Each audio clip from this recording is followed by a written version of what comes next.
বিভিন্ন পণ্য ও সেবায় ভ্যাট বাড়ানোর সিদ্ধান্তের সমালোচনা করেছেন সেন্টার ফর পলিসি ডায়ালগ সিপিডির ফেলো ও সিটিজেন্স প্ল্যাটফর্ম ফর এসডিজিএস বাংলাদেশের আহ্বায়ক ডক্টর দেবপ্রিয় ভট্টাচার্য।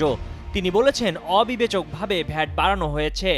18 জানুয়ারি রাজধানীর আগারগাঁয়ের বিআইসিসির কার্নিভাল হলে শ্বেতপত্র প্রণয়ন কমিটি 2024 আয়োজিত সিম্পোজিয়ামে তিনি এসব কথা বলেন।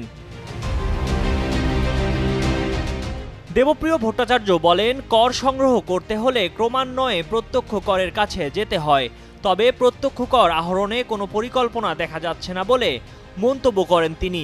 বলেন, যারা কর দেয় না তাদের ব্যাপারে কি পদক্ষেপ নেওয়া হয়েছে সেটা জানা গেল না।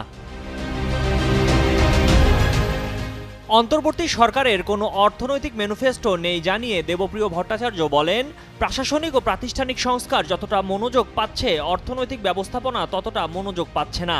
অনেকেই বলছেন, অর্থনীতির ক্ষেত্রে এই সরকার আগের সরকারের মতোই কাজ করছে।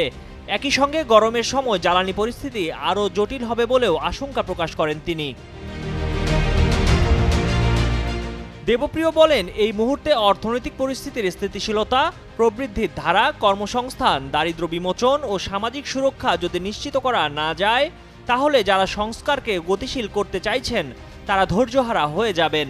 সংস্কারের পক্ষের মানুষগুলো অর্থনৈতিক অস্বস্তি ও নিরাপত্তার অভাব থেকে সুষম সংস্কারের পক্ষে থেকে সরে যাবে। রেকর্ড পরিমাণ আমন উৎপাদন করেও সংগ্রহ অভিযানে সাফল্য নেই জানিয়ে এই অর্থনীতিবিদ বলেন, সংগ্রহ অভিযানে আগে যেমন দুর্নীতি ছিল তা এখনও আছে। কৃষক ফসলের মূল্য পাচ্ছে না, সামাজিক সুরক্ষা বিশৃঙ্খল অবস্থার মধ্যে আছে। এই সরকার কী ধরনের অর্থনৈতিক অগ্রাধিকার রেখে যাবে সেই প্রশ্ন তোলেন এই অর্থনীতিবিদ। অন্তর্বর্তী সরকার কোনো সংশোধিত বাজেট দিতে পারেনি জানিয়ে দেবপ্রিয় ভট্টাচার্য বলেন, এটা না থাকার কারণে অন্যান্য বাজেটের কিছু সূচক পুরোপুরি অপ্রাসঙ্গিক হয়ে গেছে। আগামী বাজেটকে কেন্দ্র করে সরকারের অর্থনৈতিক আলোচনা দরকার। ডক্টর দেবপ্রিয় ভট্টাচার্য বলেন, প্রবৃদ্ধির ধার কমে গেছে, ব্যক্তি খাতে বিনিয়োগ কমে গেছে, কর্মসংস্থানে সমস্যা রয়ে গেছে। ময়ূখ ইসলাম, কালের কণ্ঠ।